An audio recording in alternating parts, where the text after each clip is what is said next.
we are. Sam, we are. This is Sam Cap and Sam Dub with Sam We Are. Yay. We have a really exciting guest here today. We have Colby Agostinelli, and she is a couples and sex therapist. Welcome, Colby. Welcome. Hi, thank you. I'm excited to be here. I'm excited about you. I know. We're excited to have you. I feel like we're getting a private session. Do people say that to you all the time? Is that annoying? I'm sorry. Is that what, like when people meet a comedian and they're like, tell me a joke, and you're like, I'm not a monkey. That's not what this is, right? Yeah, I hit it back with like, cool, you paying me? Exactly. And no, then they shut up. Not. So. We are not paying you today, Colby. No, I'm just kidding. Today, we are not using you as a therapist. We are excited to talk to you as a person and a human and get to know you, more about you and how you came to be in your practice, which is awesome. And you're really, like, if I can say this, you're young. You're like a young person and you're successful and you have your own practice, which I think is amazing and badass and makes you a boss bitch. Thank you. Yeah, I was hyping myself into the car because I had, a weird night last night and I was like screaming to some like hardcore rap and I was like, you're a bad bitch. You own a fucking business. You talk about sex for a living. Shut the fuck up. To my negative thoughts. So. Yeah, I love that. It was great. Yeah, shut that shit up, right? We have to shut down our negative thoughts, right? Yes. I meet so many people. One of the biggest things that I see with women that I meet is like the way that we talk to ourselves is so negative, right? And we always say the meanest things to ourselves. And my boyfriend does this too. He says, I always goes, oh, I'm so stupid. I'm like, okay, first of all, I'm like, don't you talk to my boyfriend like that. Yes. Don't you ever speak to him that way. I'm like, I would never say that to you. I would never call you that. And I would never let anyone call you that. So don't you call yourself that. I use that all the time. I don't know what to call it, but like, when someone talks bad about themselves, you talk about it as if like, don't talk to my friend that way or my boyfriend that way. I love that so much. Yeah. I don't remember where I read it or learned it or someone somewhere taught it to me, some wisdom, some wise person. But yeah. And it's one of those things that it always helps me when I have like that negative self-talk is, maybe my therapist taught me that. Probably, she's great. She's great. It sounds like something she taught me. Sometimes I'm like, I don't know where I learned that. I'm like, yeah, you definitely learned that in therapy. I'm like, I think it was a meme. I don't know, but definitely therapy. And it's just one of those things that I never realized I had such negative self-talk, and I would say things to myself like, oh, you're bad with this, or oh, you're not good with this. Like, what is that? Why would I say I'm not good with this or bad with it? I one time said to her, I think I'm bad with money. She was like, you're not bad with money. She's like, you talk about your concerns with it. You're very mindful of it. She was like, you're worried about it. You think about it. I said, oh, I guess that means I'm not worried. I'm not bad with it. I'm just concerned. That's a good thing. I think about it, Right. But it's interesting how you can flip that script in your own mind and just, Shame is powerful. That's what it is. It always comes back to shame. I feel like that's, if I had to generalize, right? Like that's the one thing I probably talk about the most in some way. Yeah. That makes sense. Yeah. A lot of shame. That's true. I think it can come in so many forms, right? I'm sure. So many. Right. I'm sure in dealing with being a sex therapist and a couples therapist, you deal a lot with shame with sex, right? Which so many people experience. Totally. Yeah. Yeah, especially sexual shame. I think we're more used to that, or it makes more sense to us when we hear that. But when we talk about, I'm bad at this, like that's shame too. And you can be bad at anything. But even that reframe of like, no, I'm worried about it, or I'm having a bad day in regards to this thing. It doesn't mean I am bad. The difference between like guilt or just, more normalized negative thoughts versus like deep, deep shame that haunts you. Yeah, that's true. I feel like a lot of people too, they try so hard to be positive, 24/7. And I'm one of those people. Like I have a number of friends who, if they're having a bad day, if they're feeling a little down, they're like, let me call Sam. Let me text Sam. Like she's a cheerleader. And it can be exhausting, trying to always keep yourself up and then trying to always keep others up too. And when you have those days where you know that it's off and you know that it's like a bad day, you're like, well, what did I do wrong? But you have to realize that every day can't be a good day. That's not the way life works. There are bad days, there are negative experiences, there are tons of negative things that are going to come our way for everyone.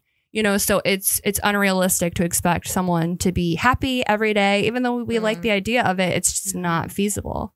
Yeah. It's toxic. It's not only not realistic. I hate it. I talk about it so much. I fucking hate positivity, which I do, right? Wait, can you repeat that? Thank Sorry, you. I laughed over it. I fucking hate positivity. I think I think it's pretty inherently toxic. I don't hate hope, right? Right. I don't hate reframing harmful thoughts into uplifting or empowering thoughts, right? I know maybe I'm just getting into semantics here, but I do hate positivity because it has such a backing to it. It has such a culture. Like if you type in positivity on Instagram, for example, like what you're going to find is a rainbow. Yeah. A lot of toxic positivity. Yeah. Like, just to be happy. Right. Just call Sam and like get someone to tell you it's your okay. choice. Like you're sad because you want to be sad. Right. Go outside. Go for a walk. Yeah. That'll fix it. That'll fix it. That will not fix depression. That will not fix anxiety or PTSD. No. Right. That will not fix your life. And it's interesting. I'm not a fan of toxic positivity. And I've been told at some points that I've been, toxically positive. And I think we can all like go in that place. But I think sometimes when you've also experienced a lot in your life, you can try and bring that level of uplifting yourself, right? And it can come across to others who may not know your story, who may not know, what I like to say is like happiness takes hard work, right? It's not easy to be happy. It's like an everyday thing that you're doing. And even giving yourself that kind of positivity is much different than someone like throwing it at you. Yeah. That takes a different kind of work. That's true. Yeah. And you can't just say, drink some water. Go for a run, just run it out. It doesn't work that way. And so, those things can be so toxic. And it's interesting to think about how do you think about, so if you're not being, what's the phraseology you use? If it's not being positive, like we're saying fuck positivity, right? Especially toxic positivity. Right. But you said uplifting. Is that the phraseology? Hopeful? I think right now we're talking about hope a lot more with the state of the world. Yeah. And while it's okay to not feel hopeful, like I think there is value in trying to find individualized hope in the midst of such chaos and horror that we're experiencing. But that looks different for everyone, which is the other issue with positivity is it's very generalized versus very individualized. So what's uplifting or empowering or hopeful for you may be very different than me or anyone else. So that's my issue with most things that are generalized, right? Like, sure, those therapy memes can be helpful and you can receive like a general message out of them. But on a large scale, we just need to like think more individually when we're talking about people's issues. Yeah, that's true. That's really true. Yeah. And this started with no negative self-talk, right? You were telling yourself, you were hyping yourself up because you're a badass boss bitch, which I just said, you said it last night. We're on the same page. We all know it. But it's true. I think what I was getting at is that you're young and you own your own you have your own practice. I don't know the phrasing we use there. But you have your own practice. And I think that's really incredible. Have you been in your own practice for a long time? Since I came out of grad school, so a few years. Wow. I always knew what I wanted to do once I was in grad school. I should reframe that. I did not know I wanted to become a sex therapist, like not in the slightest. I was dead set on becoming a neurosurgeon since the age of like 8. And then I went through all undergrad pre-med. I got into med school. I got like so close. A lot of trauma happened to me in those years and it kind of just like changed my whole brain and personality in a way. And I was going to take a year off and browse around and make sure this is what I wanted because the investment was just feeling overwhelming of med school and residency and all that was going to come with being a surgeon. So my plan was to take a year off and somehow instead I stumbled into Jefferson's program here in Philly. I knew I didn't want to move. And then they had a rolling deadline. Boom. Next thing I know, I'm a sex therapist. But once I got in there, I was like, cool, if I'm not going to go to med school, then I am going to get out and work as soon as possible. I'm not going to go into a different field and spend 8 more years in school. So that was very intentional on my part. I did a master's program that was very clinical, not research, because that was the quickest route to private practice. And so I'm really proud of myself that I just stuck with that. And a lot of people told me I was stupid for diving right into private practice. Some random person on like a therapy group told me I had, the hubris involved in hanging a shingle and calling it a practice this early. So I like faced a lot of that bullshit. Even my own classmates who were just terrified of not having income and went the safer route of like working for an agency projected some of those anxieties onto me. And so, all that sucked, but like it's really helpful now in being like, fuck y'all. Yes.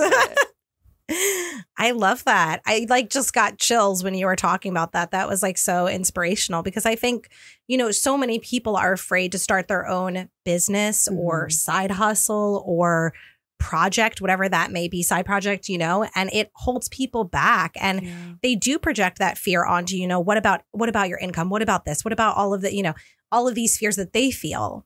And they want to put that on you to try and hold you back from doing your own thing and going a different route than, okay, let me just get a job, work for a practice, make no money, hate it, be miserable, not have autonomy, right?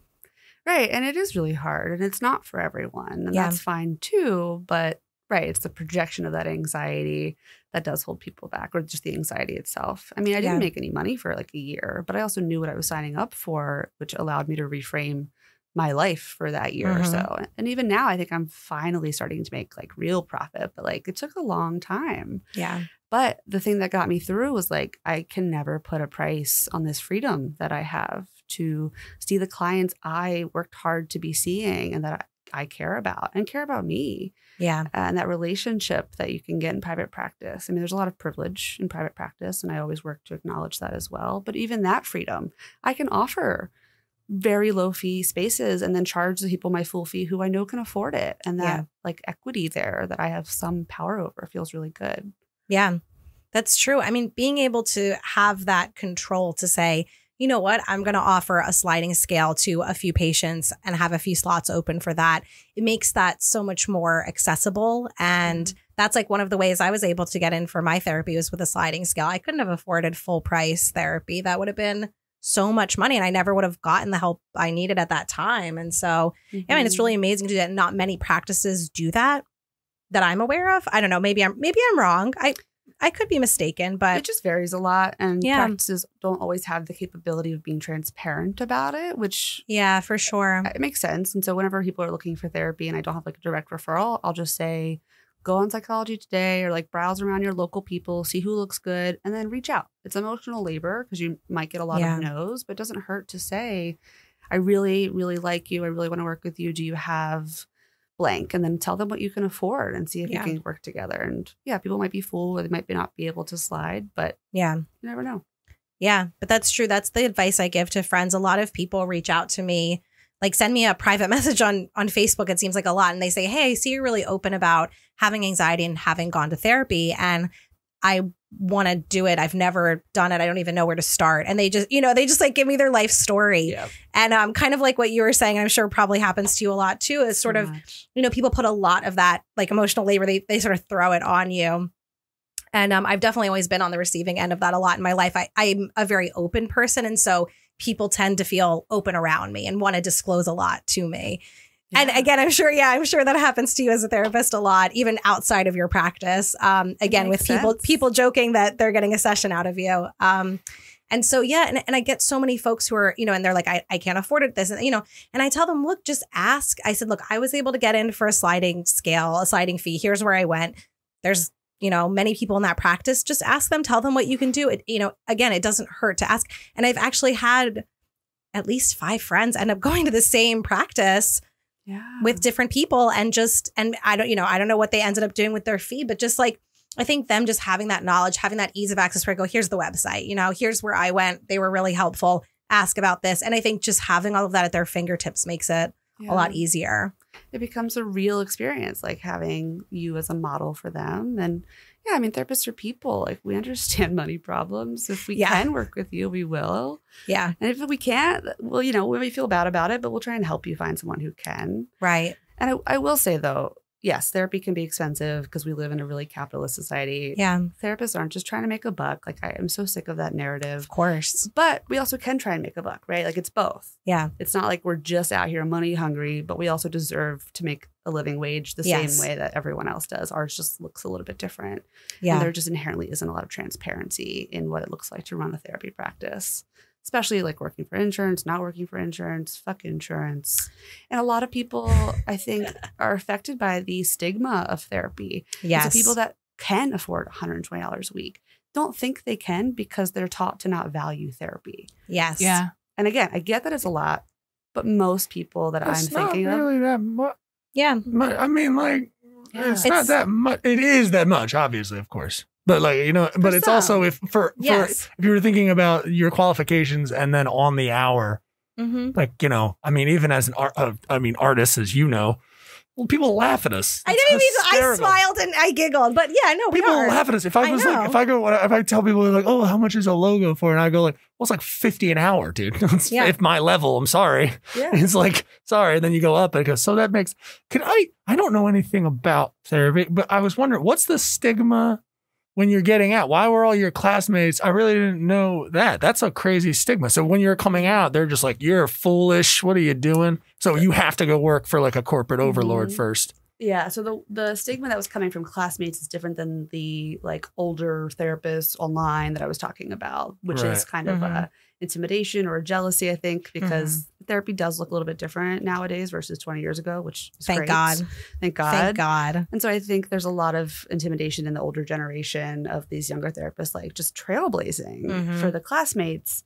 I think a lot of people are just so anxious about all that it takes to start a business. And it is a lot. Like, I totally understand that. Yeah. But the projection of that anxiety was what really pissed me off. Like, a lot of people just were okay, sorry. They felt that their choice to go into an agency job or to gain experience working for someone else was just the right choice.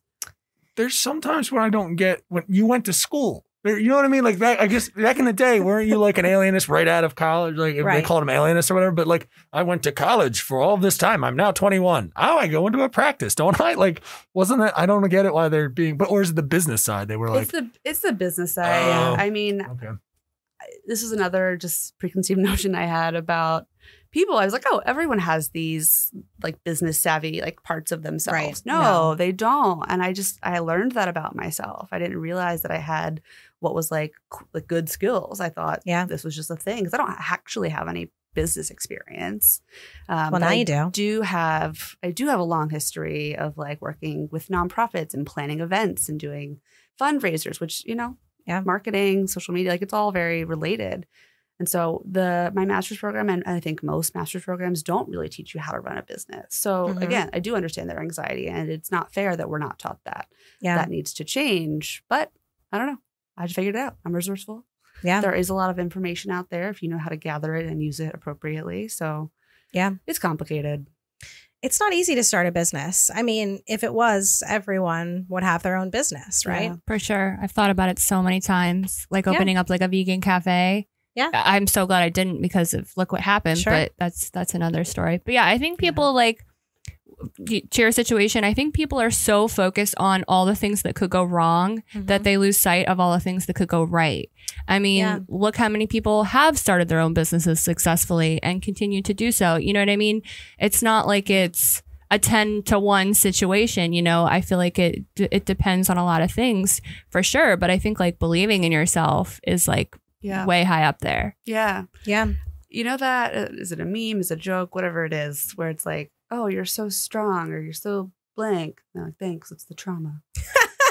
I mean, I'm not just using my skills as a business person because like that's fair and valid, and I acknowledge. Sorry, that. I laughed at that. But no, it's funny. It's supposed to be funny. Yeah. It is the trauma. Yeah. Like I have a bit as I've grown older and had more trauma. I have this mentality of like, fuck it. What do I got to lose? Let's fucking do it. You can't hurt me. Sure, I don't have any income for a year. Fuck it. That's fine. That's the least of my problems in some ways. Yeah. So it's both a resilience and a not giving a fuck put together. Yeah. There's so many people I've heard, like I listen to a lot of like small business and entrepreneurial podcasts sometimes, and listening to people realize how many times they've failed and lost so much money. And then you realize like, oh, people are just out there failing like constantly. Yeah. Now, if you can afford to lose all that money and be okay, a lot of people don't have that ability. But like if you could do it, they do it all the time. They just lose their shirts on everything. Yeah. And then you're like, oh, okay, just one of them hits and then you're famous, I guess. Well, you know, you can't if you ever look at any success, quote unquote, success story, you have to ask them how many times they failed, you know, and you've seen it. What's the bit, you know, those silly memes. It's like Oprah got fired, you know, and it's like, right. And of course they did because they're human beings and they're not, you know, and that's the way the world works. It's not everyone's going to see their greatness. And so, I mean, you have to fail before you can succeed. You have to. You're not going to appreciate your success or, you know, or it's like the people who fail once and then give up. Right. You know, it's sort of about failing and then going, okay, I tried this thing. It didn't end up the way I wanted it to. And you keep going on. When I was a science educator at the Franklin Institute, one of the things that we said that we taught kids that I loved that I taught myself and that I say a lot is there's no such thing as failure, because failing just means it's your first attempt in learning. Whoa. And I know that's like so lame, but I love that Super shit. lame, but it's so good. I don't even care. Like, Yeah, give yeah. me all the shit you teach children and I'm going to soak it up. You know, don't yuck someone's yum. Like, Right. I just want to eat that shit up because Is it's, that a children's thing? yeah. Oh, What? that's a kink What? thing. Oh, No, it's a kink thing too. Oh, wait, sorry. Love it. I meant like, Yeah. but, well, no, You do say that in reference to sexual It's being innuendos used. a Okay. lot. It's being used. It's multiple times. Now it's definitely Yes. being used I've for heard you everything. say I'm a sweaty. bunch. First of all, we say it for kink. We Right. also, but it's also something you would teach. It's also something you would teach kids for like food. You know, you would say, okay, if you're eating at someone's dinner table, you know, or if you're in school, don't yuck someone's. It is. I I'm know, it's just- sorry. No, it It's totally fine. makes sense, It's you all know, the because there's same- cool foods, and then there's like, Yeah. oh, you have that for Yeah. lunch, you know? It's all this. You know, you're basically just not mocking I'm when just anyone trying to eats. Get it? disconnect them. Yeah. I'm sorry. You know, No, it's fine. my bad. What's You're the- repurposing. It's fine. I love it. I didn't repurpose it. You're I think that's taking where it back. came from. No. First of all, You think so? have you never taught that to? Have I just been fucking children up for years? I don't know. Are you telling me I was doing was I inappropriately talking to children? Is that? I mean, I think should I not have said that? I think that's probably happened a lot. Should we cut this part of the tape? Okay, what's the We're not shaming you. Are No, you? we're not shaming Are you. you kink shaming me right now? Are you being too positive right now? Watch it. All right, now I'm sweaty. I gotta take my jacket off, you Yeah, guys. do That your was that was exciting. I don't know. I thought I taught that to children. Maybe I'm That's wrong. good. Just making. I like shit the up. sexual reference better. Okay. So yeah. What? Maybe it's because I don't like children. I don't know. That could be No, it too. I'm I was just gonna like, say, I'm oh, I not- don't want to talk to you anyway. So why am I teaching you shit? Like, don't touch the burner. There you go. I only I love heard you. about That's it in great. that case. That's the only reason. If you use it before, that's awesome. I never realized that. And never. I would always don't like, you know, well, know. don't hate it just because they can like it. I've never actually just Yeah. been like so succinct where I've been like, don't yuck his yum, kid. Get back out there. Like, I I've mean, never- you can that's use awesome. this now if you want, Colby. were ahead I of the mean, this curve. can be like your slogan. You can throw it up on the website, like disturbed. whatever you want to do. I feel upset now. I'm like perturbed. No. I'm like stressed. I'm It like, applies to both. like sweating. You know, Totally I'm like, did I applies do to something both. wrong? Why are you Like- sweating? No, I'm Of just all the kidding. things, this Yeah. is our most heated moment. Yeah, I'm so gonna take it far. off. Yeah, Take it off. it gets hot in here, y'all. It It's does. like I'm overwhelming. sorry. No, I'm it's in great. a new studio in the future. It's gonna No, be great. It's good. I mean, anytime you're under lights, you know, Yeah. it's always gonna get schwitzy if you're a Jew, I guess. I don't know. I can't speak for anyone else, but No, sorry. No, I no. never heard that. no schwitzy. Schwitzy? Schwitz? Oh, No. I've heard Yeah, it of means a sweat. You It's got a little it's sweat. Schwitz? Yeah, let's switch. I got Yeah, to it's switch. Is that how you say it? Schwitz? No, not German. Yeah, if you were Oh, trying to different. murder me, I am German, for if the you were record. trying to I'm murder me in a gas chamber, you'd say it like that. Schwitz? Yeah. Oh, no, If you were God. like, "Do you want a schwitz?" Then I'm like, "Oh, she's gonna kill me today." Yeah, schwitzen nah. No, that's murder. Don't say that. That's scary. I don't like that. Murder. Yeah, Okay. no, Wait, what? schwitzing. Oh, that's murdering? Schwitzing, yeah.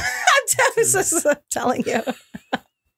Wait, I thought it went We're from getting off sweating the to rails. murder. yeah, we are. We always talk about Nazis. This is one of our. No, we don't. This is going to be an What? ongoing. No, we only brought it up theme. once. This is like this is not the second. It's my fault. You guys are all like, no, we don't, and I'm like, okay, I guess it's just me. You Then. brought it up once. Bring You up- brought this is It not- was Yeah, educational. Themes here I'll about always, this thing. yeah. I like Nazi stuff. I'm sorry. I'm a Jew. What do you want me to say? It's only you're allowed to say that. I'm allowed to talk So- about it. You guys can't say anything about it. I No, can make all the that's what I It's the said. only Yeah. inappropriate jokes I'm allowed to make. I Every agree. other joke, I can't. If I make a joke about hair, I'm canceled. If Oh, I make a you're joke about canceled. feet, I'm canceled. You know what I'm saying?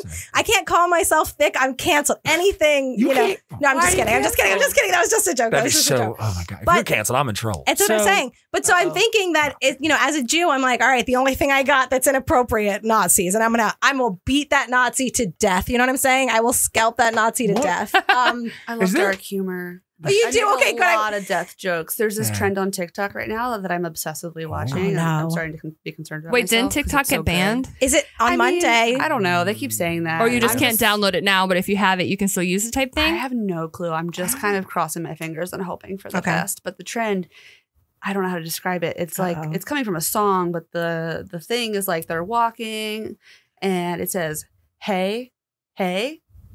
It's like a quick hey, and then they're like, "Oh shit!" So people have been doing like, saying hey to the ghost, and then realizing it's a ghost.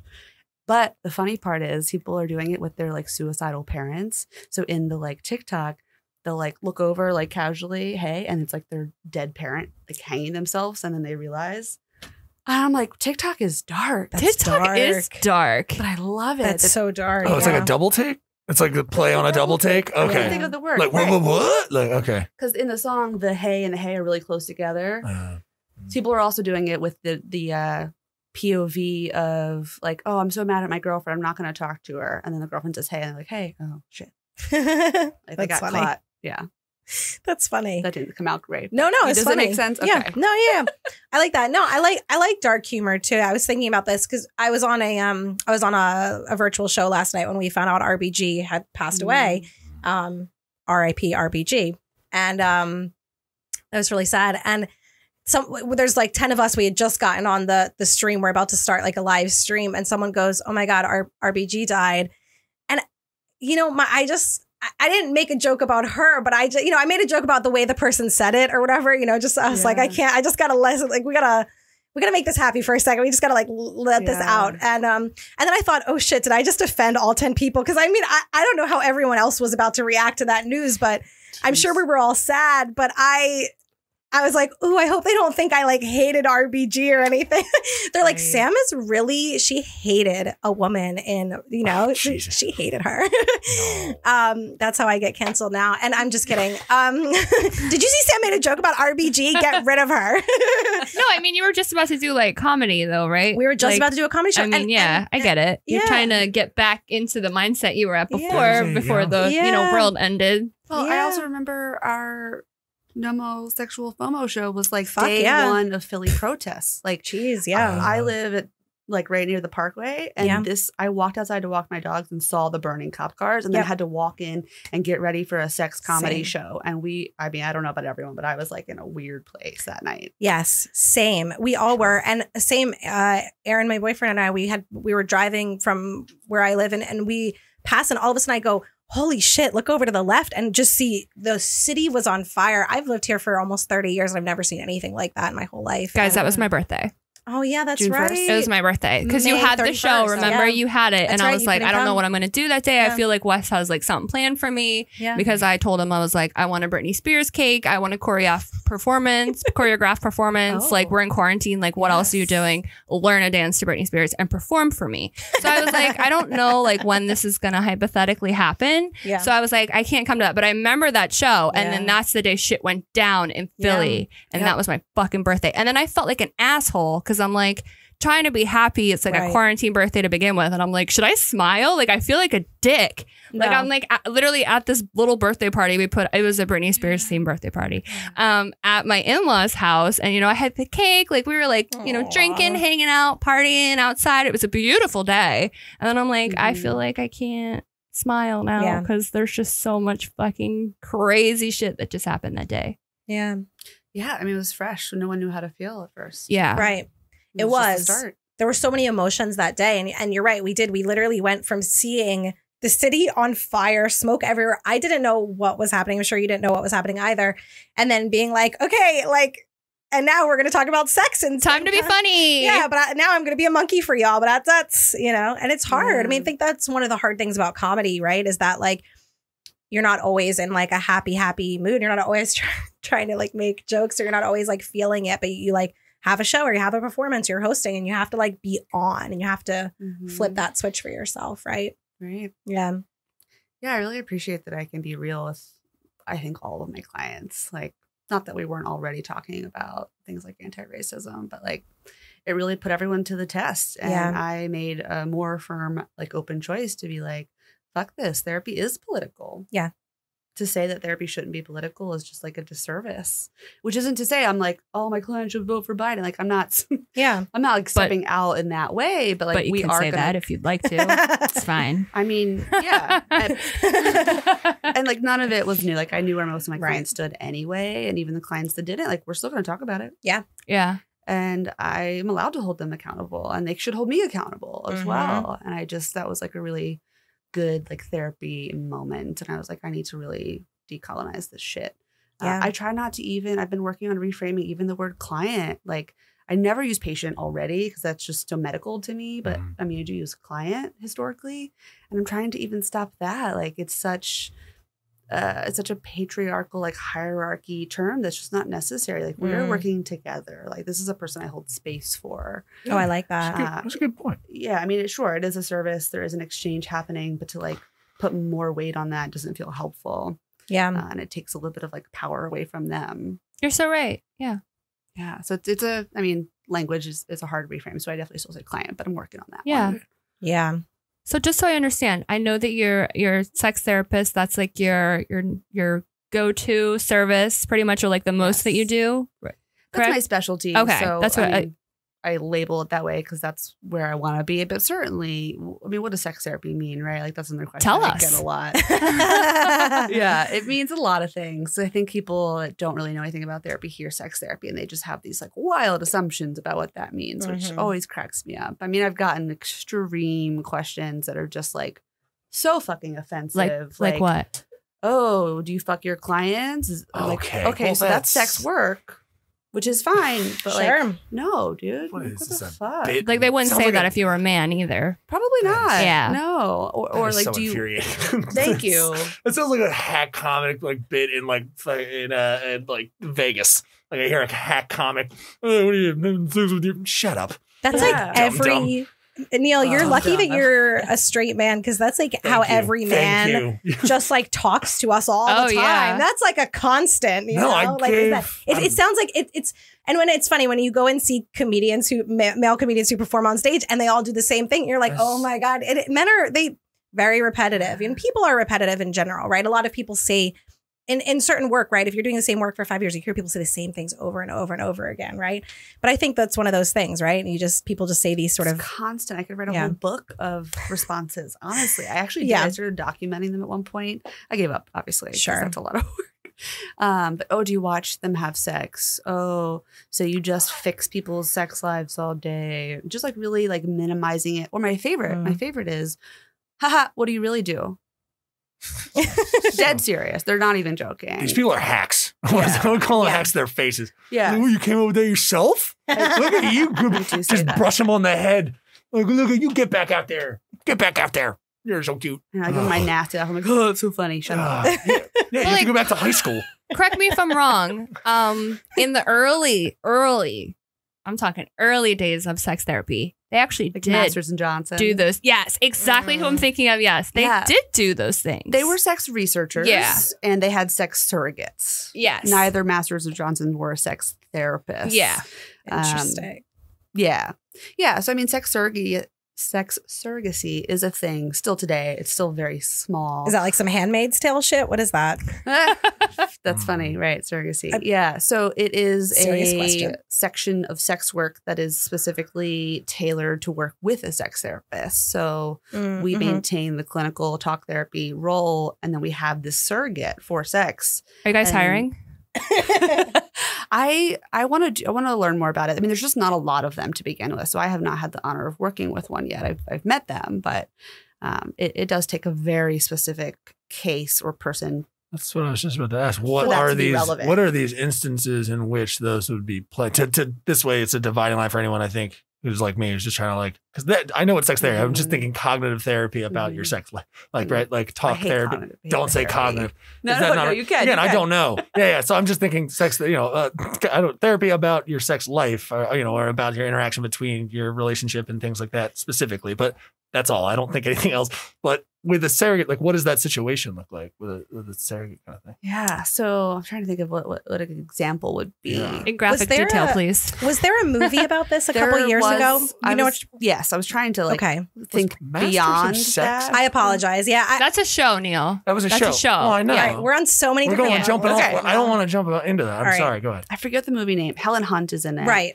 I What forget. is it called? Oh my god, it's gonna. What? So there's a I guy got in you. like Keep it's going. older, like guys in like an iron lung. I think it's Mhm. called. Yeah. Yeah. So he is like physically disabled, That's right. cannot really get out there and meet people by himself. So that is like kind of a stereotypical example of someone that would be a good candidate for sex Okay. surrogacy.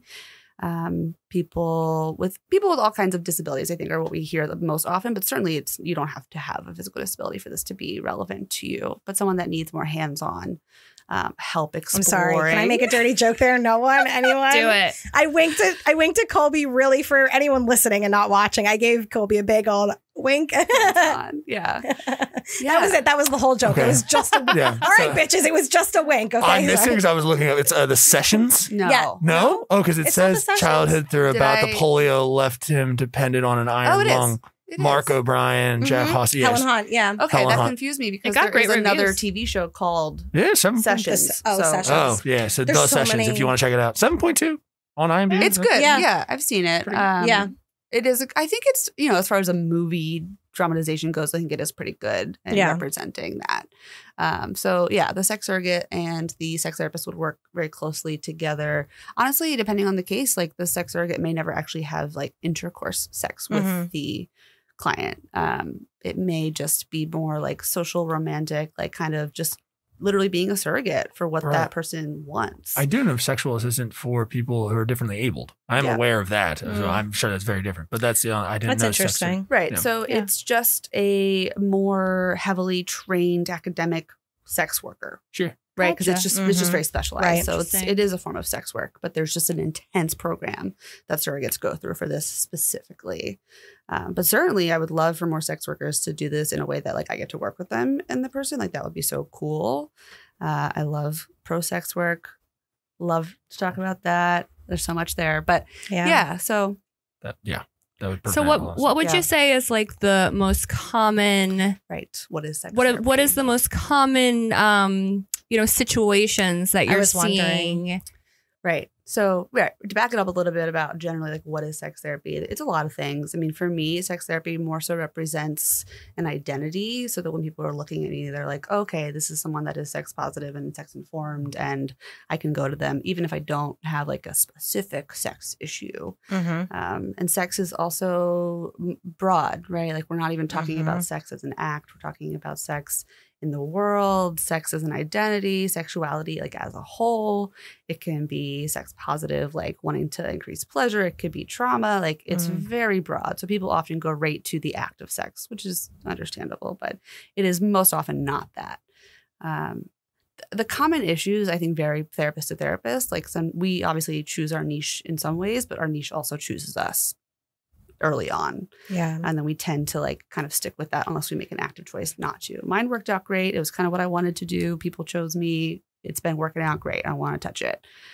So I see a lot of people, again, the identities and the demographic more than the issues.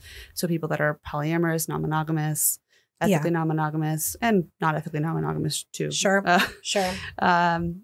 People And for that are- anyone listening who doesn't know what polyamory or ethical non-monogamy is, could you break that down? It's I one of have my- never heard the second term. Really? Mm-mm. Yeah. Oh, okay. So I'm sure you'll give a better explanation than me, so I'm gonna.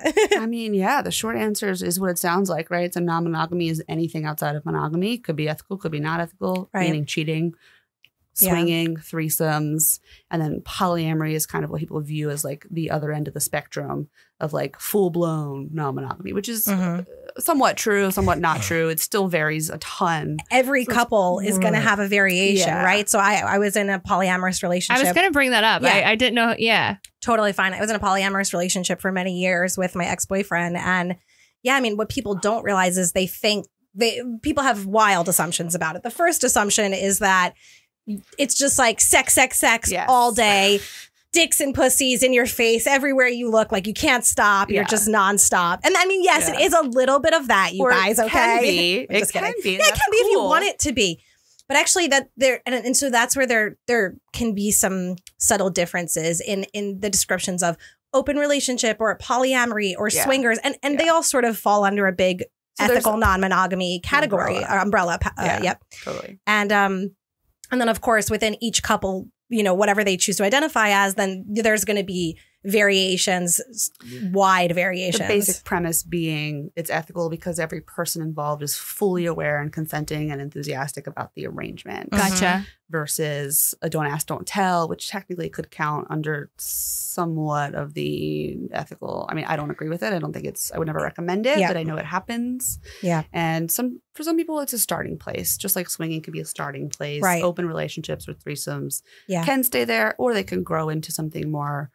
I don't even want to say evolved because that's rude, but something bigger, Different, right? yeah. So polyamory is more often to look like multiple, like loving or romantic or intimate relationships And again, they can be just sexual, but it's, again, more likely to be full-blown like relationships. I mean, polyamorous means like loving more. Right. So the capacity to love or have some sort of bigger feelings outside of friendship for more than one person at the same time. Yeah. Basically. So again, you can look lots of ways you can be polyamorous and single. So like, right? does that count for me? Like, I'm obviously in love with my husband, and I'm also in love with Jason Momoa. So like, equally, I would fuck Jason Momoa if my husband was standing there watching. Yeah. Sure. So it's like, cucking. so That's a straight cut, but yeah. Yeah. I don't know. Maybe Wes would pet his hair. I don't know how it would work, but I don't know. He would just like gently cup his balls from behind, like, pat him on the back, like, you're doing great. I don't know. That is literally what happened to me the first time I did a swinging situation. Is I was like 20 years old, and my partner and we met up with this married couple. They were in their mid 30s. I was 20. My partner was like 26 or whatever. And so we met up with the couple. We swapped partners, and I'm like, "Fucking wait, rewind." Okay, wait. Just, sorry, I'm gonna take this back. No, in a second. I just want to get the facts straight. So, okay, you meet this couple. You meet this couple. Are you attracted to your new partner, and is your partner attracted to their new If partner? not, that would like, be is there any super attraction crazy going on here? Yeah. So we met up for drinks first. Now, mind you, I'm under 20 years old, so we met up for drinks, and I have a fake ID to get into the bar. You know what I mean? Like, that's how young they knew I was 20. It wasn't, I wasn't lying or anything like that. But yeah, I was like, I just was so young that I like, this couple was probably like, fuck yes, cha-ching, we gotta, because when you're doing this sort of stuff, what people don't realize about it is like, because I've been in the scene for like almost 10 years. And what people don't realize is you think it's like young and it's young, hot people. And it's like oftentimes an older crowd and, and weird old people. I don't know how else to say it. Weird old people. Yeah. And just like creepy dudes and their creepy wives. Can't believe we just got that. The sex therapist said weirdos. I'm so excited for this podcast. This podcast is great. No, I'm kidding. I know you don't mean it. But I'm weird. Yeah, we're all weird. Yeah, fuck yeah. I work with queer, poly, kinky people. I mean, it was going to get a little weird. We love being weird. Yeah, for sure. I like one of my favorite things to say is let's get weird, we're gonna get weird tonight. But yeah, and so anyway, so I'm 20 years old. We met up with this couple. We got drinks before, and we had talked to them at first. We met on a dating app for couples, looking for other couples. Ooh, if you ask me the name of it, I don't remember because it was a decade ago. So who knows? There were pictures up before anything was initiated. Yeah, pictures. We talked. Okay. Very concerned about the attraction part. Yeah. I'm just curious. It was all set in stone. Yeah, we all open. There's that we a met vetting process. Exactly. Yeah. So exactly, we met just like you would meet up. If you were going on a regular dating app. Yeah. So we talked, pictures, all that stuff. We met up for a drink. We all had a good time, and then we decided to go back to my partner's apartment at that time.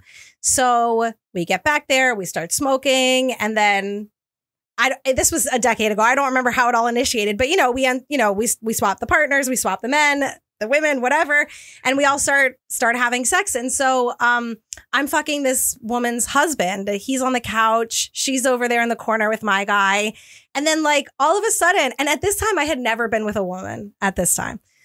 But she comes up to me and all of a sudden, and she was super cute. She comes up to me all of a sudden, she like spanks me and she's like, fuck him harder. And I was like, oh, okay, sure. Like I didn't realize this is how this was going to go down, Yeah. She like pulled my hair and she's like, go harder. And I was like, oh, this is going to be a fun night. But yeah, so that was like my first experience in any of this sort of world. And it was a really wild first experience. That's for sure. But yeah, it was eye-opening, besides it just being fun. It was eye-opening in that it was something I enjoyed doing, It's so liberating. Yeah, it was. It was liberating. That's for sure. Yeah. I remember my like very liberating poly moment. It was like a party I didn't want to go to. My friend had just been exposed to some of that world from going to the, what is it called? Loving More. It's a poly conference here in Philly every February. And she really wanted me to go to this party. And I was like, fine. She didn't have a car. So I think she just wanted me to drive. Like, I'll go for an hour. That's it. I end up making like 20 new friends. I'm like making out with this person. I go upstairs and like fuck this guy in this, like the owner of the house, like kid's bedroom. We're like gone for like an hour at this fucking party. And then I end up hanging with like the like crew that, that stays when everyone else has left, even though these were all strangers to me when I first got there. someone's boyfriend is like rubbing my feet in front of the group. And then someone else is like, you want to go upstairs and fuck? And I was like, sure. So I just had a whole marathon day and I was like, this is amazing. Because everyone knows what's happening. It's not, nothing is hush hush. Like the guy who asked me to fuck asked right in front of his wife. It was her boyfriend who's rubbing my feet. Like it's all just cool. Yeah. And I was like, fuck yeah. Like this is what I need. I love that. Yeah. I love that because so many people don't, you know, they think of it as being, it's either all or nothing. You're either single or you're married or you cheat, you know, and there's nothing in between. And like we as humans, like you're not just going to be with someone and go, oh, this is the only person I'll ever find attractive for the rest of my life. That's extremely unrealistic.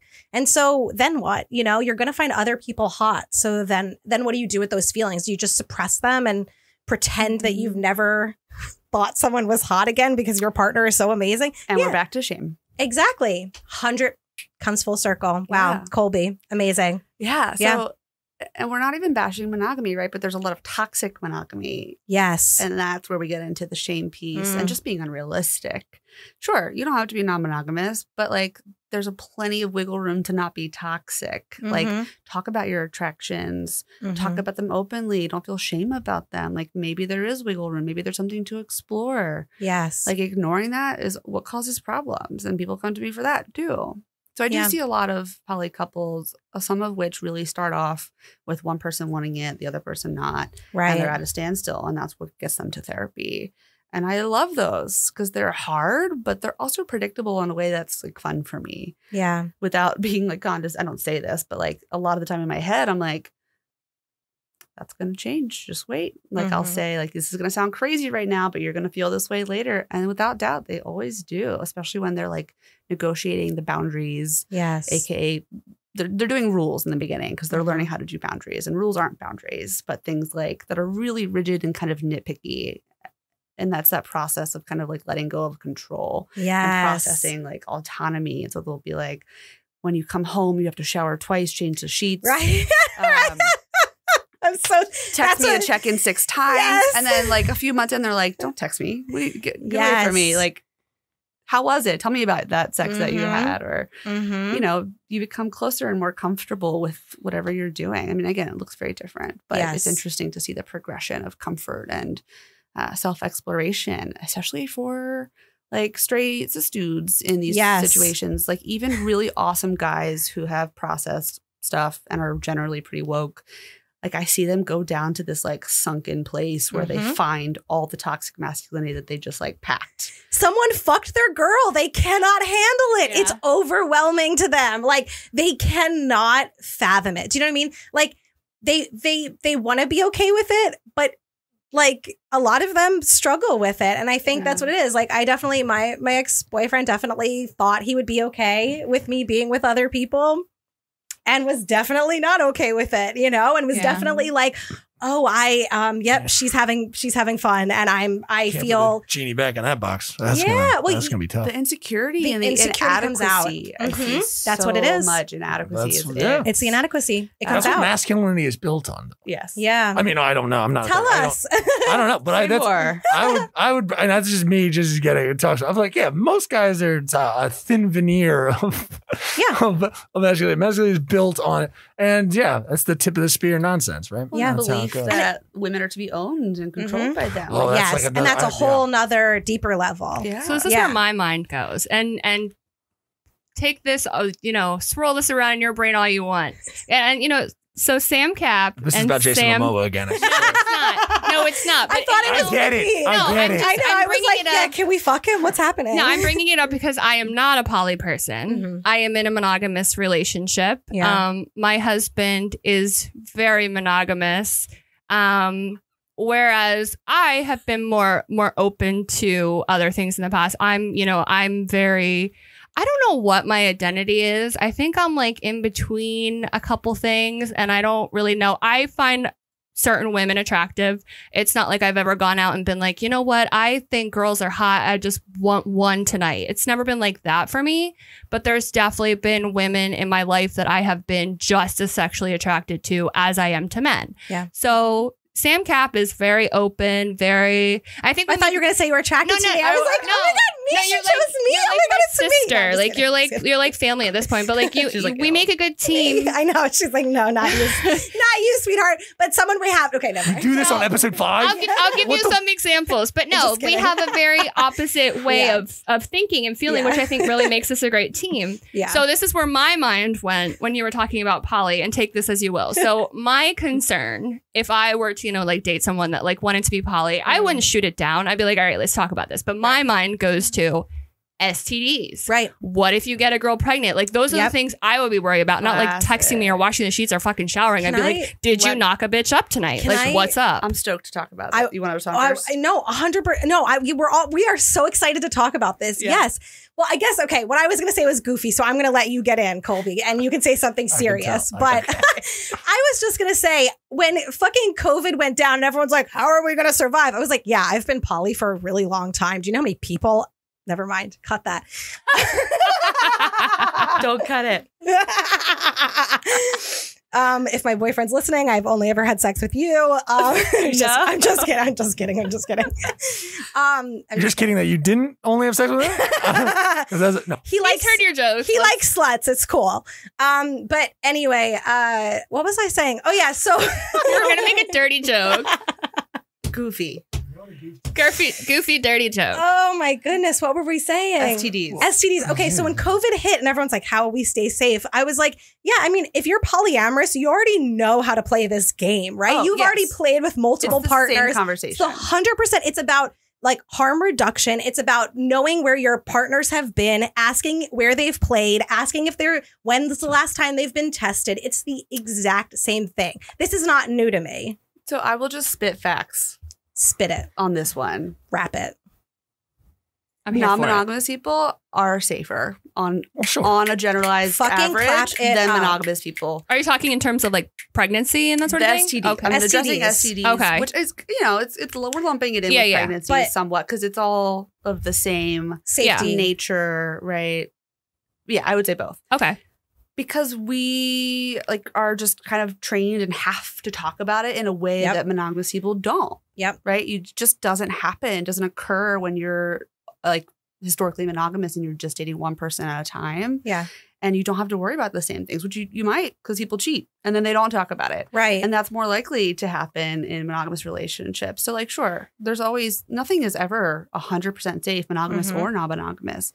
But poly people have a training to talk about STDs in a really non-shameful way. When were you tested? Who are you? Not even who are you sleeping with, but what's your exposure risk? Exactly. What is important for me to know to consent to having sex with you? Yeah. I would request paperwork. Is that and a that's thing? okay. People do that. People have people. I mean, look, you don't want to request someone, but they have tends apps. to be a little shamey. Yeah, yeah. I've heard multiple. I mean, I should. Yeah, I can totally understand how, in terms of shame, that's definitely driving that. I get I've that. had definitely many guys just meeting a new young lady, and they're like, "Listen, I'm not gonna even have sex with you until you get tested." Just dating. It's like a paranoid regularly. thing. Like paranoid mixed with anxiety, and that's where mine come from. That's something that I would want to go deeper in therapy, right? What's that about? Is it just anxiety? Is it a distrust of people? So I mean, sure, I'm not going to say it's not okay to ask for paperwork. It all depends on the context and the setting, but I would say oftentimes when I hear that in those situations, unless it is just you're meeting a stranger to fuck, which is totally cool. Sure. Unless it's that, I'm why are you having sex with them if you don't trust that what they're reporting to you is accurate? And if you do feel like there's something shady or they're being cagey about their status, again, don't fuck them.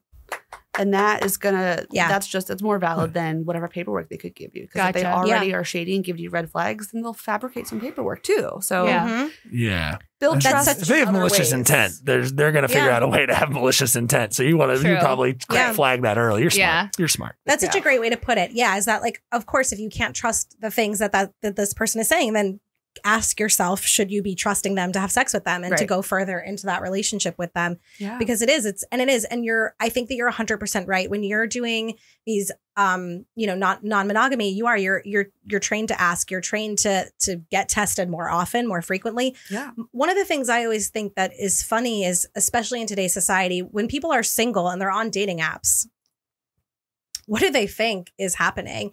I think that people on dating apps think, oh, I'm just single. Well, you're kind of polyamorous, or you're kind of in like an ethically non-monogamous, you're kind of open, like whatever you want to call it, but like you're doing a thing where you're hooking up with someone consensually, whatever, however you want to phrase it to yourself. I mean, people have these sort of weird notions that the people they're talking to on dating apps aren't talking to other people, right. which is ridiculous. You should be aware that any person, this is a PSA, any person who's on a dating app, they are also talking to other people at any given time. You need to have that conversation with them, you know, to say, are you talking to other people? Are we going to be exclusive? Right. That especially right now, I think with COVID, people that are dating have the assumption that because of COVID, they are approaching it in a monogamous way. And I agree that that maybe should be happening a little bit more because of COVID.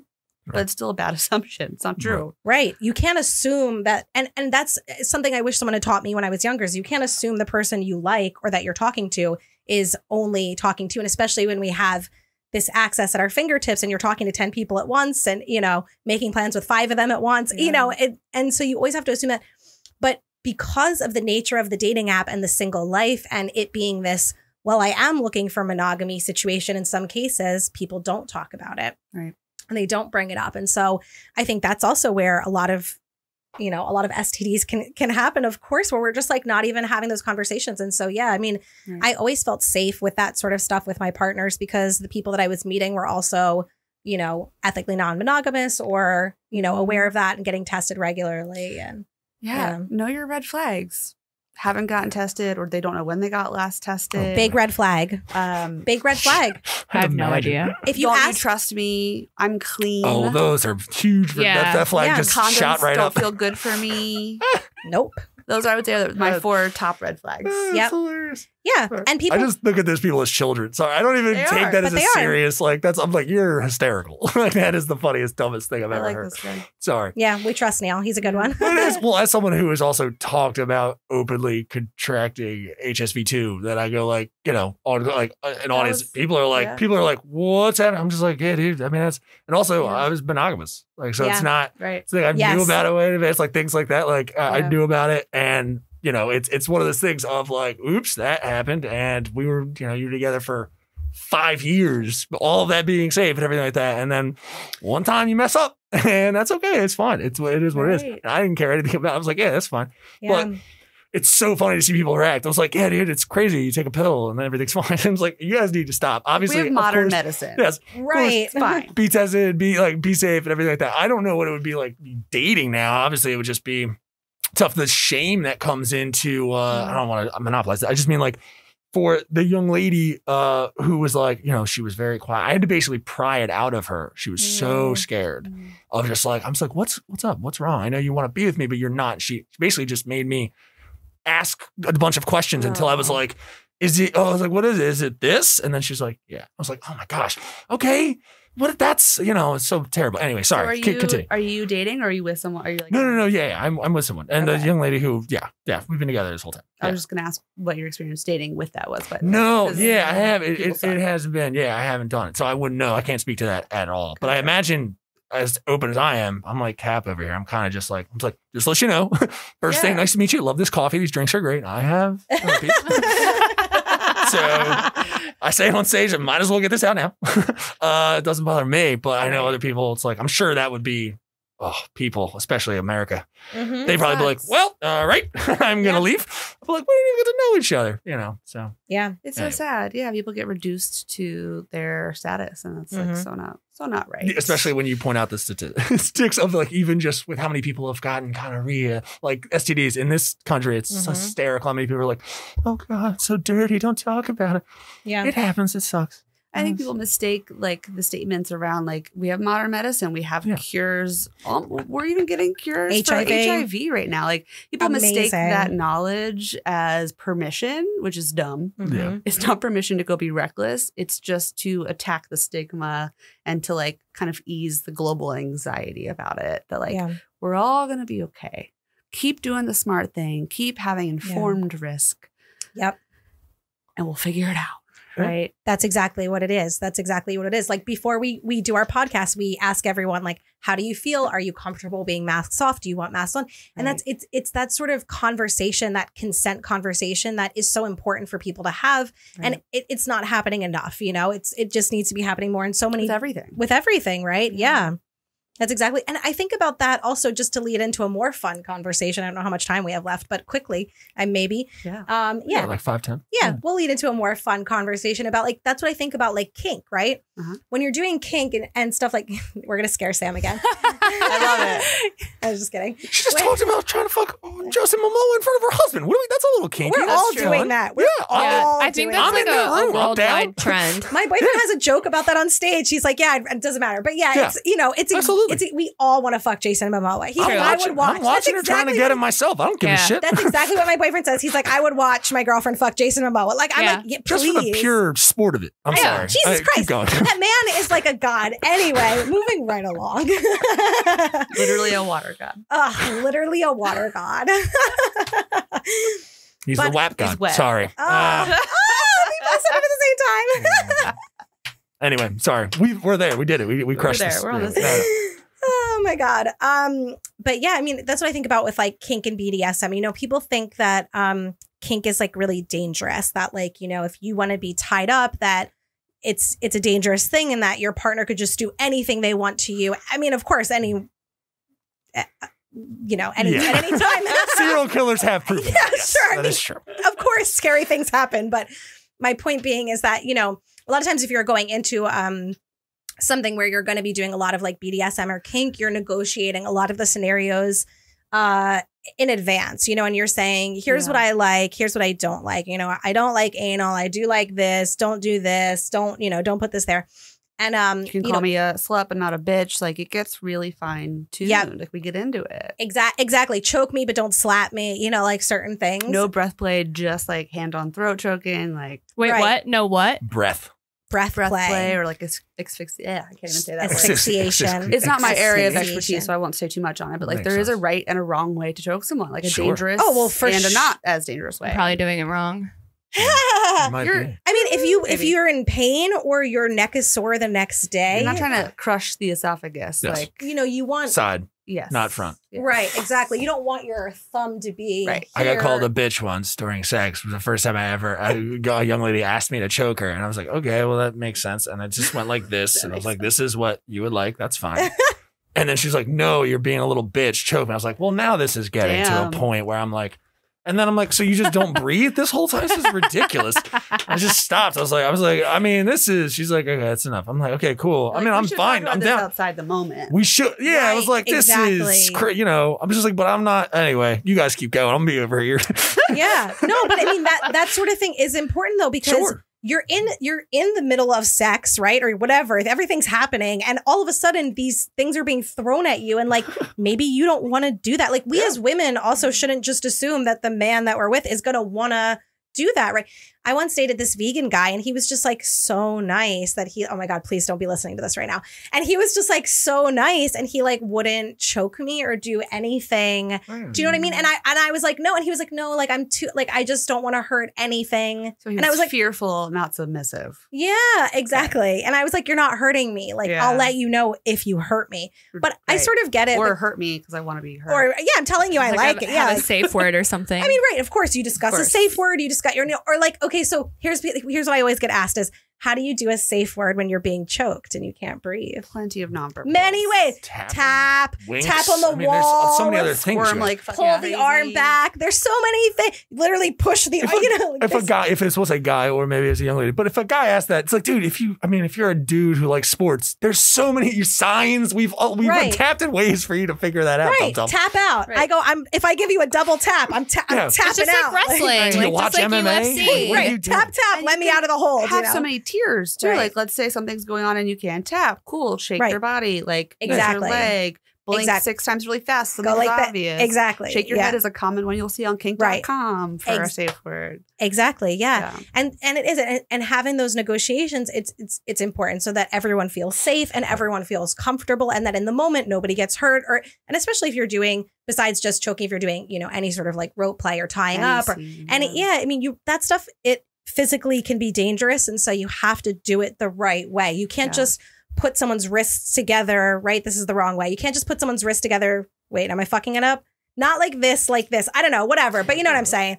It's been a while. It's just the type of tying you're doing that matters more than the But anyway, position. yeah, exactly. But there's something about putting the wrists together. You have to do it a certain angle. Wait, do you teach that? I don't. I would love to. There- Rope is the one area I just haven't gone into personally. Yeah. But it's super cool. I've watched it a ton of times. You're right what you know.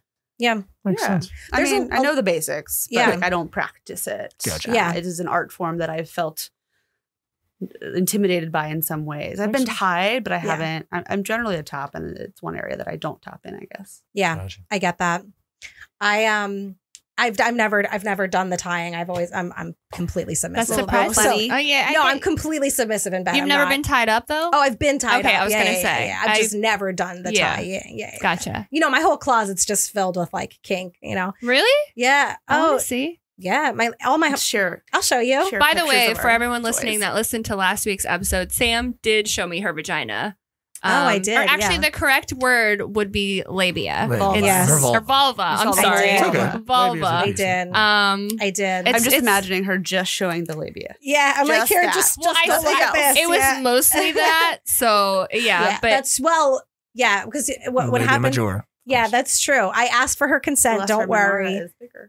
she couldn't find the dick though. That Yeah, I was a couldn't find the little dick. disappointing. But what happened was I have a latex allergy, and when I discovered it, my vagina blew up, and Christ. I have this picture, and so I was like, She'll show it to you. I'll show it to Okay. you, but no Yeah. pressure. You have to consent, of I course. consent. yeah. Show me If- anything. If you That's don't want to nice. see it, I will not show you my vagina again. That is your. Your vulva. Basic goodwill, I Yeah, think. Tell totally thank up to you you. for Yeah. that. Don't say like we deserve like to give you something. She was like, if you don't want to say, that's fine. I love mean, unsolicited nudes but I from like it. friends. Yeah, But I right. didn't. Like just in the middle of the day, like Sure. just like Just hey. no bad dick pics. Anything Ugh. but that, I'm here for. I Neil's don't- like, Okay. damn. I don't send it. I don't. I will I take mean, an if someone artsy- asks, sure. But then An I gotta, artsy yeah, dick? Ass a lot. I gotta Yeah. get creative. I gotta come up. I gotta get sashes or Men something. take the worst dick Of pics. They have course. no It's an idea old what to hack, do. but It's like them taking Glazer, a selfie, Schumer, but worse. Yeah, I've Like, done those have- jokes. It's like so bad. I feel terrible. Yeah. I gotta get creative. It's got to be a thing. It just can't be. Well, they're just hard Incorporate to the get holidays. creative. Like, come on. Yeah. And also like the Gotcha. angle that you're seeing your dick from up here is Bad. never the angle that I am seeing your No. dick from. Do you know Use what I'm your saying? tripod. Like this Right. is You need that 2020. dick from the front. I don't Placement, lighting, get it all together. Right. I've had some really amazing submissive men send me Yeah. class Mhm. A, like There full, are. they're full body. They're not just dick pics, but Yeah. like my favorite to this day, it's still in my head. I have a perfect Oh. mental screenshot of this picture. See, I want that. That's Kne- cool. I would Kneeling, watch that. kneeling naked, dick hard, hands behind back, just like eye in the camera, Hot. full body, dicks Hot. out. That's a level of trust right there. Ooh, hot. with nudes. Yeah, sending Yeah. like with your face, like sending yeah. news like that with your face in them. Oh yeah, if I ever get famous, you will see many I've, sex tapes and videos and pictures of me, I'm yeah. sure. But I'll I never get also famous, so hate- it's fine. Don't worry about I it. hate that It's shame fine. as well Man. about nudes. Like, what are you gonna do? Who with it? I'm cares? like, well, they're fucking great. I hope people see them. What are you gonna Yeah. do? You're the fucking weirdo for looking at them or like Yeah. releasing them. Don't come for me. Or it's totally illegal. Now, I mean, just side note, totally it's illegal. It's totally illegal to release nudes of someone that are not your own nudes. sure. right. And Right. it's not revenge porn. It's fucking illegal, you know.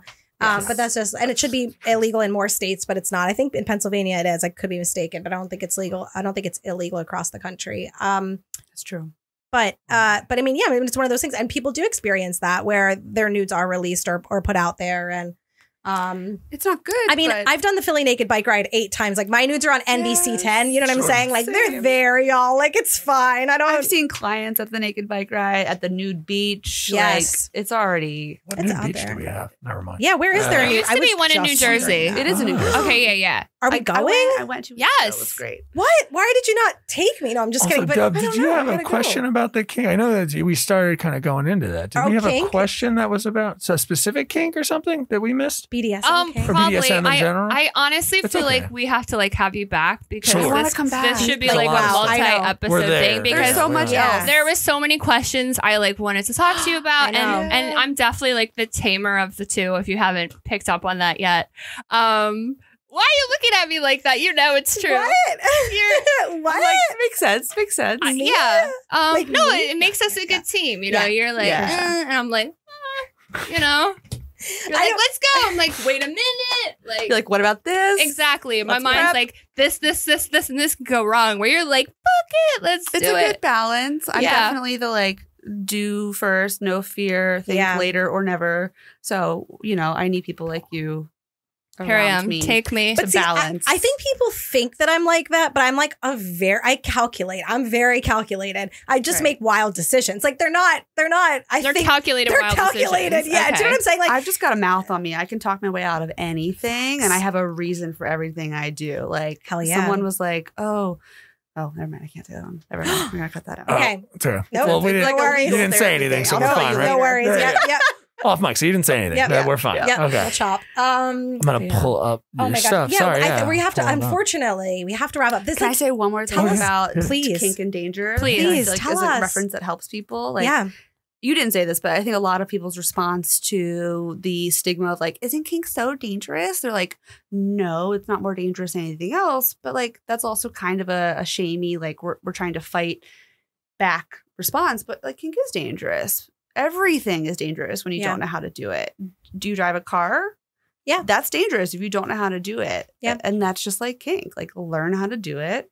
Yeah. And then, it's How an do you informed learn how to risk. do it? Like, how does someone that's like dabbling? Oh, Trust. You know what? I think it's Yeah. talking. Well, trust and and communication. Without a partner, I think that's a lot of question I get. Yes. Like, how do you start without? right. People do get lucky, I think, and end up with Sure. partners, and they can explore within that relationship, which you already have typically established trust, which is great when you have that. But That's true. but you still need to do education and research. And luckily, here in Philly, we have a lot of good classes. Yes. We have a lot of good shops. I'm actually Thank really you, impressed yeah. with our city, like Yeah. the Velvet Lily, Passionelle, and Wait, what are these? I'm Equatorium. sorry. These are stores that do classes and educational Like things. For in kink. person, like hands on, or like in person, like take notes.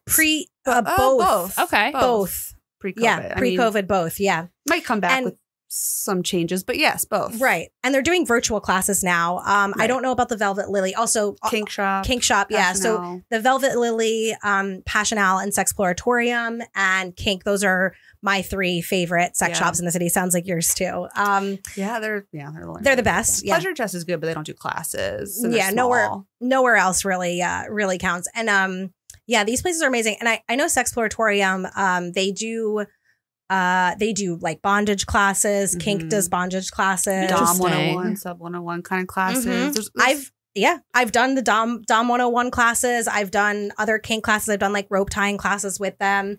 I've done we have a friend, Kitten, who works and teaches at Sexploratorium, and Kitten does like oh my god, so many cool classes. She teaches like a masturbation class. She teaches like a dirty Dirty talk? coloring book. Oh, that one too. what were Dirty you- Talk. Yeah, Dirty Talk. That's right, Dirty Talk. I think that might be part of the dirty Maybe. coloring book Yeah. one, but yeah, Dirty Talk, exactly. And stuff like that stuff is really important. A lot of people, it's like, you think of it as like, oh, more basic level, but it's not. I mean, Dirty Talk, it is awkward and uncomfortable if you're not used to it. And so, It's my favorite thing. yeah, I want everyone to do more Dirty Talk. Like, I can get off just on Dirty Talk. right?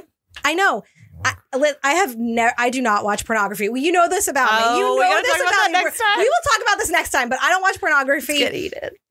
It's just like all I need is like you just say like one thing. I'm like, all right, that's all I need. I'm good to go. Like I Yeah. don't need. It's just Good like girl. if you said this thing 2 weeks ago, I'll think about it for 2 weeks. You know, like Yes. right. So I completely feel you. But we'll talk about me not watching pornography another day. This is a teaser for that. But I want to hear your questions, and I want to talk about porn next I know. time. I have That's so our many. plan. I Yeah, have so so mu- many oh my things God. I'd like to I talk feel like to you you have about. good questions too, especially being the more tame one. Yeah. Like, they're very like well formed, but also like very innocent questions that I'm like Yeah. that need to be answered because a lot of people probably have them. Let's just say I was very, very wild, like a crazy, crazy person. Awesome time of my life. Let's just say that. And then I met my now husband when I was 22. Okay. So God knows what would have happened if I wouldn't have met him. I was on like a little binger there. But I met him, and you know, I do believe that he's like my soulmate, as stupid as cheesy as that sounds. I do believe that cute. he is my soulmate because he at that time just took me for who I was, didn't give a shit about anything, and was like, you're you, I get you, I'm not going to not going to try to change you, which a lot of people have done over the years, including my own family. yeah. And he just completely took me for who I was. And I mean, I'm sure Sam Cap can vouch for this. He's like one of the nicest human beings you'll ever meet. Like he just truly has an amazing soul. Yeah, he's sweet. And he's like gentle. he is very, like I asked him one day, I was like, has anyone ever called you an asshole? Like in your entire life? And he was like, I don't think so. I'm like, I got called an asshole like 4 times this week. Like we're truly complete opposites. And I think when I met him, I had to change a lot in order, not because he asked me to, but because I had to change, you know, to fit with him, if that made sense, if that makes sense. Yeah. You know what I mean? I had to change a little bit of things, but in the end, like I don't regret anything. Like I don't, you know, I wouldn't do anything differently, but change is good. Yeah. So I feel like I've always kind of struggled with that fact that like, I'm just like this wild, crazy open one where he's just like complete and content and happy with just me. Right. You know? So that's something that I've kind of, I've been like, wait, what about this? And he's like, no. I've had that dynamic. Yeah. So that's kind of where I was gonna go with our next conversation. Yeah. Okay. I love because that. we're gonna make you come back. I hope that's okay. You'll be a repeat Yeah. guest. Can we shout out your like website and your social media? Please because do. and I'm gonna say it like 6 more times, but I'm so sad that we have to wrap this up. And I know. it's just like the time flew. Like I feel like I don't know. I feel like we could talk forever. But your website, the easiest way to find your website is Colby Nope, it's this one. Yeah, it's Philly's. Sorry. Yeah. Philly couples and sextherapy.com. It's a little long. No, I was just going to say what a great address. It's like exactly what you're getting. Yeah. I really struggled to like think about because I wanted to keep my name since my name is unique, but like it's just not typical for therapy to like it's more like lawyery to do like that's Colby search terms. Yeah. Those are key words. I think that put in you're in Philly. Right. Yeah, it's couples and sex therapy. So I think it's very straightforward. That's true. Some people have like Philly couples therapy and Philly sex therapy. So it can be confusing, but that's fine. Oh, so you do individual therapy too. Totally. Gotcha. Yeah. So sex therapy, real quick, like sex therapy can be individual. People associate it with couples, but like individuals have their own sexualities. So, like, it certainly can be anything. It can fit into both or neither, depending on the stuff going on. I think a lot of people probably need it individually. Definitely. Even with couples, I will break them up and do individual work if they don't have their own individual therapist already. Right. So. Because your sexuality, your sexuality is individual to you. It's not, it's not just with your partner. That's like a whole different thing. Right. Yeah. Right. Exactly. It shouldn't be. Yeah. For our listeners, masturbation. You have communication, conflict resolution, healing after infidelity, loss of connection, intimacy. Like there's tons of stuff on the website that's already informational there. Yeah. Right. So there's tons of information already on here. You can check out. Yeah. And I love to consult with other providers. Like I'm not myself taking new clients at the moment, but I did just hire another therapist to help me with that. Good for you. you. Like denying people, so I can kind of pass them on to her since she has similar sex therapy training. Congratulations. Way to hire your first person. You again, badass boss bitch. That's so cool. I'm happy about it because I was actually planning to like fully expand our group practice like the week COVID hit. Like I was signing that's right. Like construction paperwork for my new office that week. Luckily I didn't because then I'd be stuck, but blessing in disguise, right? And then on Instagram, which is the best place to find you and also to not just find you as a person, but to find, and you talk about all of these great things. You talk about kink, you talk about sexuality on here. You talk about sex work, being fat positive, all this great things. And that is on Instagram. It's COLBY_M as in Mary, F as in Frank, T as in Tom, MFT. Colby MFT. You can also get the website through there too, if that's easier to remember. Yeah. You got some tips on here. You got office stuff. You got conference stuff. COVID does this. So you're keeping your highlights on there and some just nice positive messages and some cool stuff. I try to get a little more personal and as well as giving some general information, trying to create a mixture of both. So many therapists are so dry and like, cool. I respect the hustle, but it's just so not me. Like, I love that I'm like very personal. Like I'm funny. Like so many therapists are not funny and it's really a shame. It's a bummer. So awesome. You're a real person. You're not just you're not just this perfect, right? And perfect is a whole nother thing, but you're not trying to be this or blank slate. Right. Exactly. You are a real person who's experienced real things and you're not afraid to put that out there. And I think that's one of the things that makes you so exceptional is that you're throwing it all out there and that allows people to also put themselves out there fully with you and help them with their own journey and their therapy with you. Right. I truly believe that. Yeah. Just like you were talking about on social media, like people see you being open and then they share with you. Like that is 100% true. Yeah, that's true. And you have to be open. You'll connect with the people that are meant for you to connect with when you share your full self. Exactly. Yeah. Thank you, Sam. I'm also bringing back my old podcast called A Hooker and a Shrink, where obviously I am the shrink and my co-host is a hooker. And we bring those like similar, but obviously very different perspectives to all things sex, relationships, and social justice stuff going on. So keep an eye out for that. We're still working on officially bringing it back, but should be within the next few weeks. Thank you, Colby. Yes. This has been so much fun. This is Sam Cap and Sam Dub with Sam We Are. Sam.